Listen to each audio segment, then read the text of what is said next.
Ya, terus sekarang masuk ke tahapan terakhir, yang mana di PCPM 33 itu, dia tuh nggak ada tahapan ini. Dan ini tuh baru banget di PCPM 34.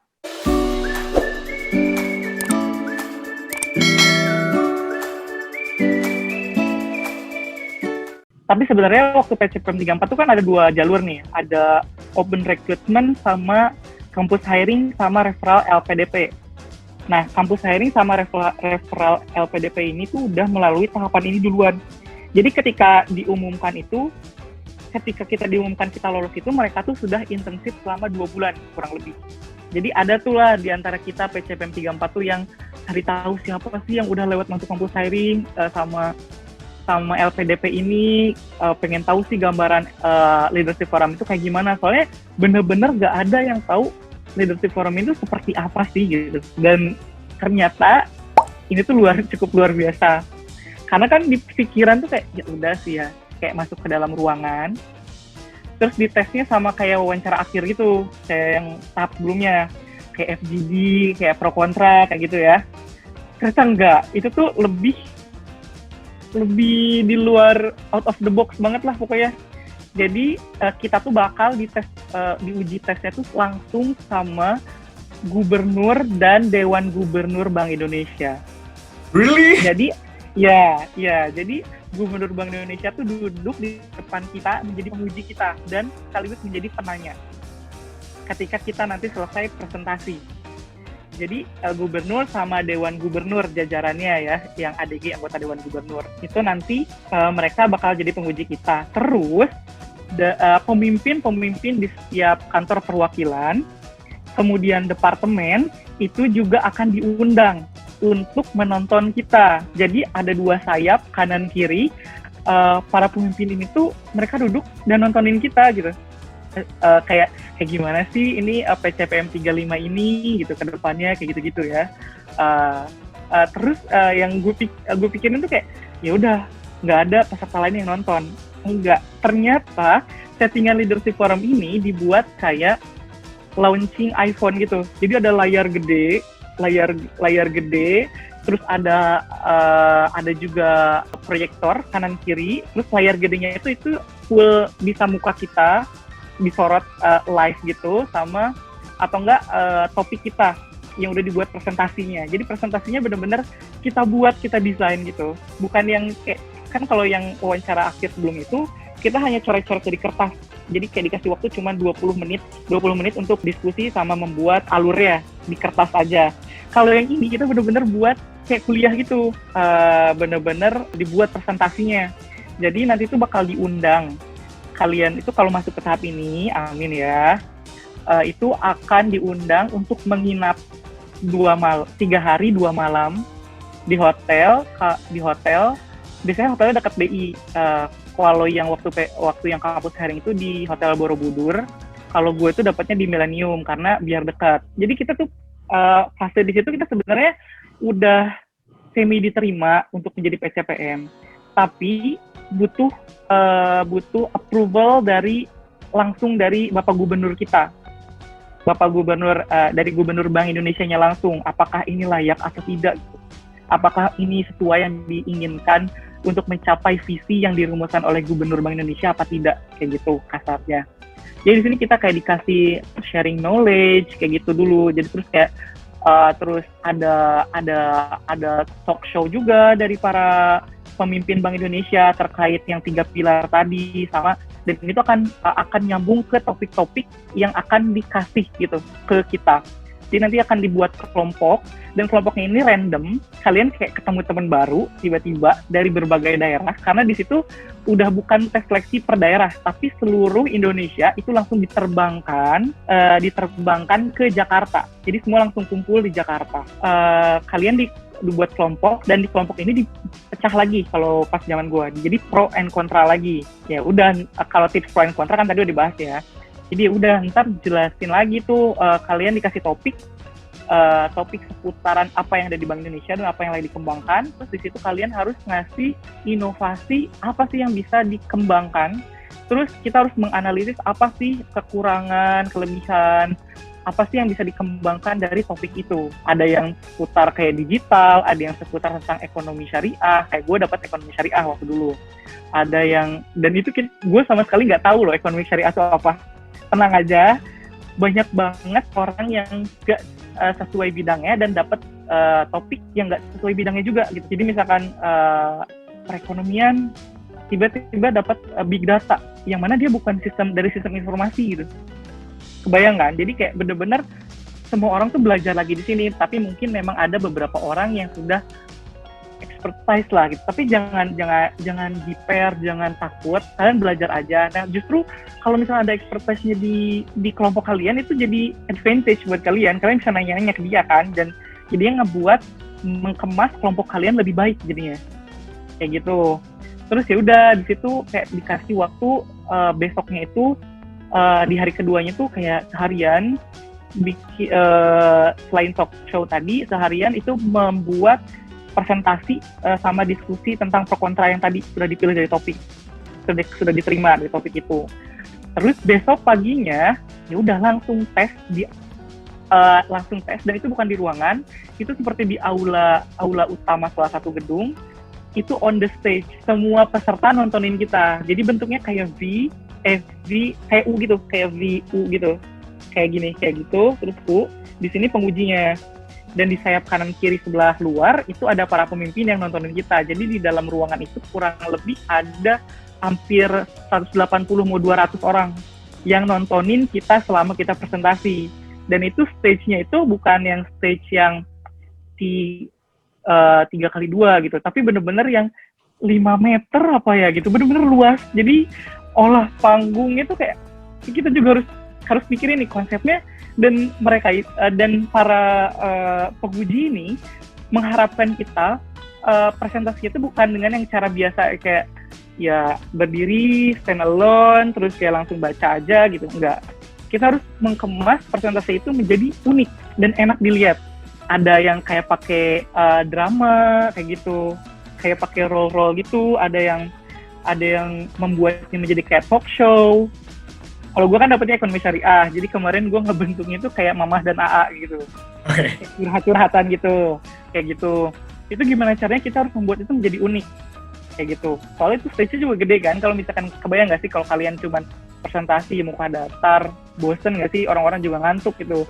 Dan itu tuh ini tuh kayak pitching banget. Jadi di presentasi itu kalian cuman punya waktu 1,5 menit kurang lebih per orang. Jadi 1 menit 30 detik. Kebayang nggak kalian 1 menit 30 detik menjelaskan 1 slide atau 2 slide, tapi harus on point dan nge-grab perhatian para penguji. Jadi bener-bener yang 1,5 menit ini menentukan hidup kalian ke depannya. Jadi di sini tuh bener-bener dites nih namanya percaya diri kalian, public speaking kalian, gimana caranya kalian menghadapi situasi yang nggak chaos ya, tapi banyak orang, kalian tuh jadi pusat perhatian, terus kalian gimana caranya jadi, kan ini balik lagi ya, kita mau jadi regulator, pemangku kebijakan, jadi kalian tuh harus bisa membuat orang percaya, kalian harus membuat orang tuh memusatkan perhatian kepada kalian selama 1 menit 30 detik itu, dan membuat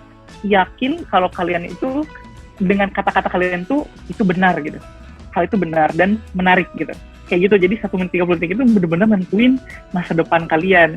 Nah di sini saran gue itu coba kalian jangan menghafal, nggak boleh namanya menghafal, nggak boleh menghafal teks misalkan karena 1 menit 30 detik gue harus pas nih, harus segini, nggak boleh. Jadi sini bakal dites banget, kelihatan ya yang hafal sama yang nggak hafal, time managementnya kayak gimana. Kalau yang menghafal itu biasanya mereka tuh akan blank dan datar aja gitu ngejelasinnya. Jadi kalau mau itu, kalau saran dari gue yang waktu gue kemarin tuh ngejalanin itu, jadi gue tuh ngebuat alurnya aja dulu. Jadi misalkan habis A itu gue mau jelasin B, habis B gue mau jelasin C. Nah tapi kalian shortening gitu si kata-katanya gitu, diperpendek seperpendek mungkin, di mana kata-katanya itu nge-hit langsung ke apa yang mau kalian utarakan. Jadi nggak boleh ada kata berulang. Sambil liatin jamnya, kira-kira 1 menit 30 detik. Soalnya kalau misalnya kalian lebih, Jadi nanti tuh akan dikasih bel 1 menit 30 detik, terus kalau misalnya kalian terus masih bicara, itu tuh akan makan waktu teman kalian. Jadi bukan berarti langsung lo di stop gitu ya, nggak bisa ngomong, nggak bisa lanjut, enggak. Tapi lo mau makan waktu teman kalian, kebayang dong, jadi makan teman ya namanya. Jadi kayak, dan time management kalian juga jadi kurang baik, terus kalian ketika menyampaikan juga jadi terburu-buru, kesannya jadi nggak sampai ya. Terus jangan lupa untuk menatap audiens kayak public speaking ya. Jadi nggak boleh yang namanya lihat bawah, lihat atas, benar-benar confident saja kayak dimana kalian jadi artisnya saat itu gitu. Kayak gitu. Jangan takut lihat gubernur juga. Mereka tuh beliau-beliau ini tuh luar biasa lah. Gue sampai admire banget sama mereka. Jadi kalian tuh ini kesempatan kalian menatap beliau ini secara langsung, terus menunjukkan apa yang kalian bisa gitu. Jangan sampai takut. Terus nanti abis ini tuh nanti ada masuk sesi tanya jawab. Nah, sesi tanya jawab ini tuh unik. Di sini random. Biasanya sih waktu zaman gua tuh kebanyakan yang nggak ditanya itu yang lolos. Jadi ketika pitching 1 menit 30 detiknya itu berhasil. Sedangkan waktu gua ya ini ya, nggak tahu ya ntar kalau PCM Negeri 5.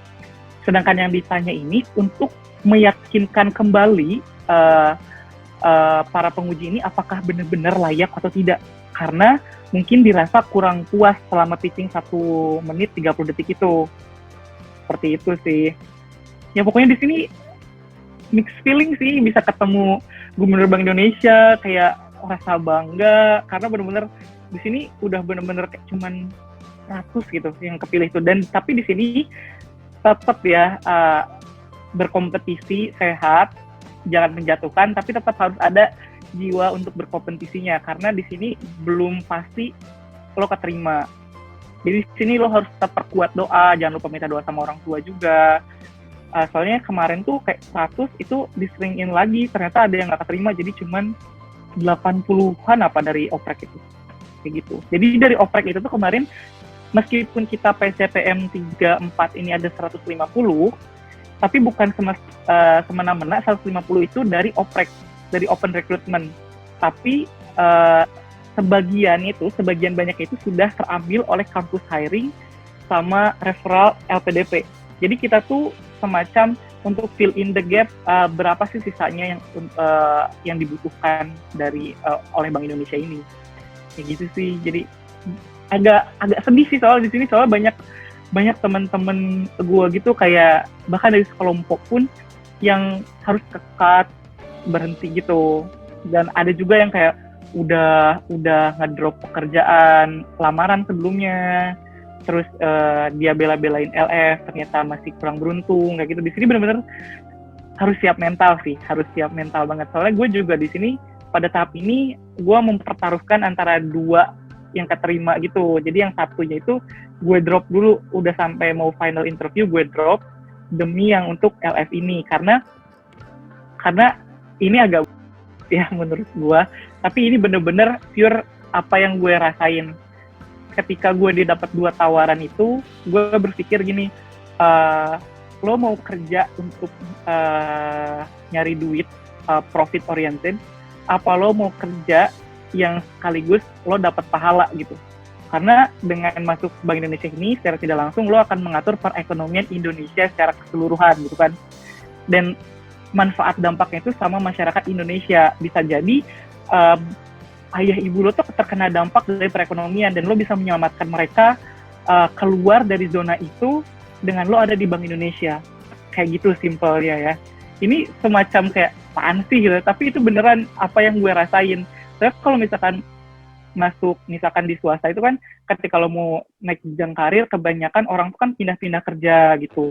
Nah itu juga jadi salah satu concern gue, gak untuk memilih, yaudah deh gue coba Bank Indonesia aja, gue fokusin, karena gue nggak mau yang kayak harus loncat-loncat karir dulu untuk menambah jam tayang karir gue, kayak gitu sih. Oke. Wow, lengkap banget Feb. Thank you banget Feb. Jadi kalau bisa gue kayak summarize ya, tadi kan ada 7 tahapan kan ya tadi. Nah itu nggak akan gue bahas satu-satu, tapi dari 7 tahapan tadi yang udah dijelasin sama Febri nih teman-teman ya, itu ada menurut gue yang pertama itu kita harus broadening our knowledge dulu sih. Jadi Iya. kalau kita udah berani dan memutuskan untuk daftar BI, ya kita mau nggak mau harus belajar yang namanya bank sentralan, Iya. kebijakan ekonomi, kebijakan finansial yang ada di at least di Indonesia atau mungkin bisa di broaden juga ke negara-negara lain kayak gitu kan ya. Terus yang kedua adalah menurut gua value sih. Jadi mungkin di websitenya BI atau dari cerita-ceritanya yang ada di YouTube, mungkin tanya-tanya ke teman-temannya juga, mungkin kan dari situ kan bisa ketahuan nih, oh BI itu ternyata values yang di uphold itu kayak misalnya integritas, terus Iya. inovasi, mungkin kayak gitu kan. Nah, values-values itu harus teman-teman pelajari juga tuh, yang mungkin nanti bisa di match sama apa yang ada di dalam diri kita gitu loh. Kayak misalnya waktu interview nih, kan mereka kan, yang interviewernya pasti cari yang otentik ya. Maksudnya kita nggak fake dan segala macamnya kan. Iya. Nah itu value-value yang ada di BI itu bisa kita masukin tuh ke jawaban-jawaban kita kayak gitu kan, yang dihubungin sama mungkin experience kita, terus kayak Iya. habit-habit atau hobi-hobi kita kayak gitu kan ya Feb ya. Terus yang ketiga yaitu tadi self confidence dan juga Attitude komunikasi. juga. Iya. Jadi menurut gue kayak misalnya you feel like you got this and then just be confident kayak gitu ya. Soalnya Iya. kan lo bakal jadi betul tadi dijelasin sama Febri kalau misalnya lo bakal jadi regulator nih, which is eyes are on you gitu ya. Ketika lo ada di stage ya you have to be confident gitu kan. Lo harus convincing sama argumen-argumen yang lo punya kayak gitu. Either itu istilahnya bagus atau harus diperbaikin lagi. Itu yang penting lo cara nge-deliver argumen lo itu harus meyakinkan dulu. Kayaknya kan harus gitu ya Feb ya. Soalnya kan di situ pasti gue yakin kayak kita kan berasal dari background-nya yang diverse banget ya. Terus tiba-tiba kita dapat topik yang man, I don't know what it is kan. Ya yang penting gue pede aja sih sama argumen yang gue milikin yang berdasarkan apa yang gue tahu dan juga mungkin gue hubungin juga sama point of view gue, terus yang gue pelajari selama kuliah dan lain sebagainya. Benar banget ya. Wow, crazy. Menurut gue dari cerita lo tadi, rekrutmen PCPMB ini adalah salah satu yang gila sih menurut gue ya, kayak yang lo ceritain, apalagi yang tahap-tahap akhir ya, itu man, kayak ternyata ada ya di Indonesia rekrutmen yang seketat dan juga seasik itu gitu loh, ngerti gak sih? Kayak kan selama ini kan gue kayak di multinational company kan, itu paling kayak FGD, terus ketemu CEO, terus presentasi aja, tapi enggak. Biasanya 1 bulan lagi kan yang gitu. Bener. Kayak langsung rapid gitu kan. Iya bener. Terus abis gitu enggak on stage kayak kayak di panggung Indonesian Idol gitu, enggak man. Makanya ini kayak BI ini wow, menurut gue kayak worth to try sih menurut gue. Jadi buat kan yang udah daftar ataupun merencanakan daftar PCPMBI, soalnya kan PCPMBI ini per tahun ya Feb ya? Nah ini nih, jadi waktu PCPM 33 ke 34 ke 35 itu hanya selang 1 tahun. Tapi yang sebelumnya itu bisa 2 tahun, bisa 3 tahun. Jadi tergantung kebutuhan. Nah yang gue bilang di awal, karena lagi reorganisasi dan kita lagi banyak kebutuhan sumber daya manusia, jadi dibukalah per tahun. Mungkin seperti itu ya yang dimaksud dari keinginan dari Bank Indonesia sekarang untuk PCPM ini. Tapi bisa jadi kemungkinan ntar PCPM 36 itu bisa jadi 2 tahun kemudian, who knows, itu nggak ada yang tahu. Jadi memang tergantung mapping kebutuhan dari Bank Indonesia. Makanya ini kesempatan yang langka PCPM ini dibuka terkadang kayak gitu. Ya, jadi buat teman-teman persiapin semua tuh yang udah diomongin Febri tadi ya. Jadi buat teman-teman yang kemarin mungkin udah udah sempat daftar nih PCPM 35 atau mungkin aduh gue nggak sempat daftar nih, bisa persiapan buat next-nya, ya we don't know when ya, tapi disiapin aja semuanya yang udah di-share sama Febri tadi. Soalnya ini adalah true story ya, ini personal experience dari Febri. Ya, personal experience ya. Bukan berarti semena-mena yang PCPM 35 akan seperti ini, tapi ini benar-benar hanya sharing aja sih apa yang gue alami sama teman-teman kayak gitu mungkin. Ya, yang tadi itu adalah personal experience-nya dari Febri di PCPM 34. Gitu ya Febri? Oke Feb, sebelum kita close nih diskusi kita pada kali ini, ada yang mau disampaikan nggak buat teman-teman yang sekarang udah daftar PCPM batch yang ke-35 ini? jangan jiper pokoknya ya. Soalnya banyak banget yang masuk seleksi ini tuh dia udah coba beberapa kali seleksi PCPM ini. Jadi ada yang sampai 3 kali, 4 kali. Nah itu jangan jiper, jangan membuat kalian turunin confidence kalian gitu. Kalian tetap harus confidence, tapi diiringi knowledge. Jadi jangan tong kosong ngiring bunyinya lah ya gitu. Terus kalau masalah udah masuk BI, ya semuanya cukup lah insya Allah. Mungkin memang kadang beberapa orang ada yang ekspektasinya kok jadi turun dibanding di multi level company yang lain gitu kan. Nah itu coba dipikir lagi sih, kalian tujuan kalian masuk di Indonesia ini untuk apa gitu. Jangan cuman kayak cari uang. Kalau mau profit oriented, menurutku ini bukan tempatnya. Jadi kalau misalkan mau profit oriented, agak dibuang lah tujuan itu, atau mungkin kalian cari company lain yang bisa menunjang profit oriented kalian. Karena di sini kita benar-benar kasarnya tuh kayak ya udah berbakti gitu. Kelebihan yang maksudnya kayak beneficial yang lain itu sebuah benefit aja buat kita gitu. Dari tambahan aja kali ya. Kita coba lakukan gitu kan. Iya kayak gitu. Kayak misalkan soalnya di sini benar-benar di Bank Indonesia tuh lumayan sih kalau benefitnya kalau kata gue ya. Kayak benar-benar dituntut untuk terus mau belajar. Jadi bahkan ketika lo udah bekerja, lo tuh bukan jadi kayak robot yang kayak cuman A to Z, ya udah kerjain kayak A to Z aja gitu, kayak machine learning kayak oke, hapus kurang kayak gitu, nggak kayak gitu. Ini bener-bener kita setiap ketemu isu baru dari baik itu dari dunia global atau dari Indonesia, kita pelajari lagi gitu. Kita bener-bener belajar lagi paper baru lah, penelitian baru, bener-bener kita tuh dituntut untuk terus-terusan belajar dan agile gitu. Bahkan sekarang kan bener-bener BI itu lagi mengedepankan digital. Jadi semuanya tuh sedang dilakukan digitalisasi. Jadi untuk yang menurut kalian BI kuno, enggak kayak gitu. Kita di sini terus berusaha transformasi digital. Jadi kita berusaha terus mengupgrade diri kita untuk terus berkembang, mengupgrade BI ini terus coba mengupgrade itu semua untuk menjadi bank sentral terdepan kayak gitu. Jadi nggak usah takut lah kayak misalkan paling terlalu birokrat itu memang ada karena itu kayak struktural kan, mau nggak mau ya.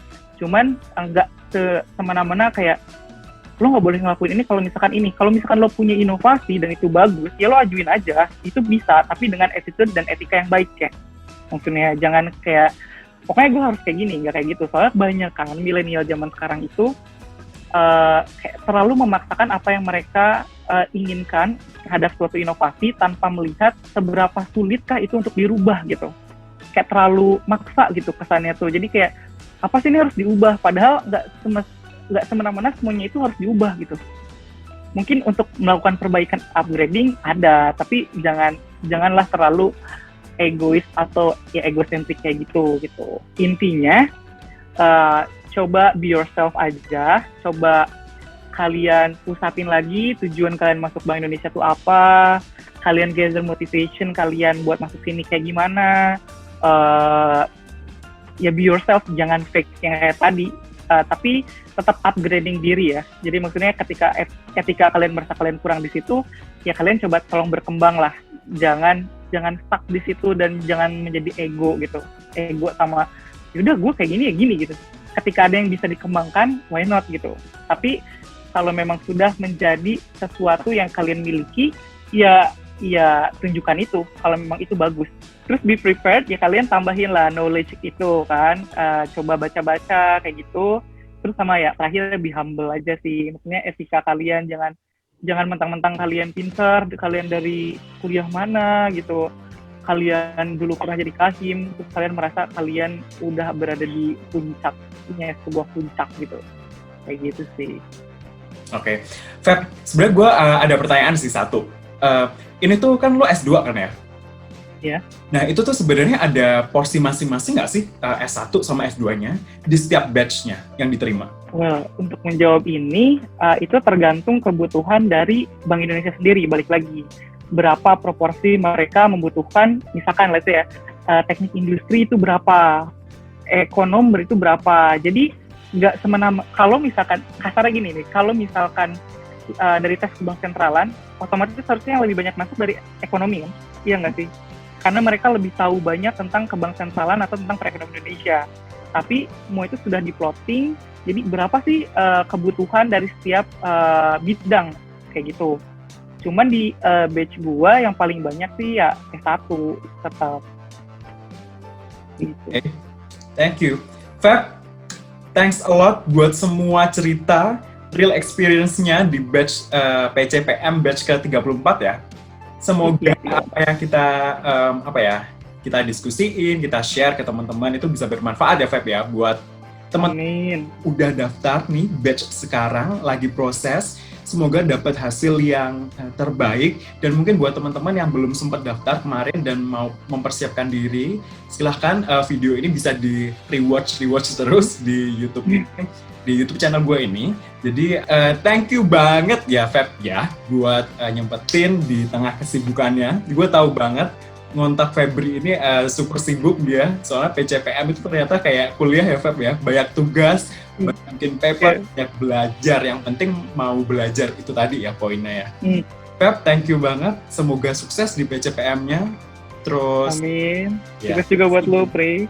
Thank you, see you ya di lain kesempatan. Oke, bye.